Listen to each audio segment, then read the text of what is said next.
4 مجموعات، يا البرتغال يا اسبانيا يا المانيا يا كندا، ما عندناش اللي هم دول.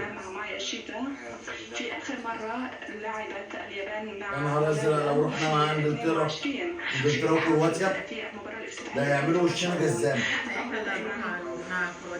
ليس نبقى مع كندا، بس احنا تحدثت مع مدربي السابق قبل أن آتي ده لهنا، يبقى احسن امه ده عياله. ولكن مدربنا كان يريد أن يلعب مع أفضل الفرق.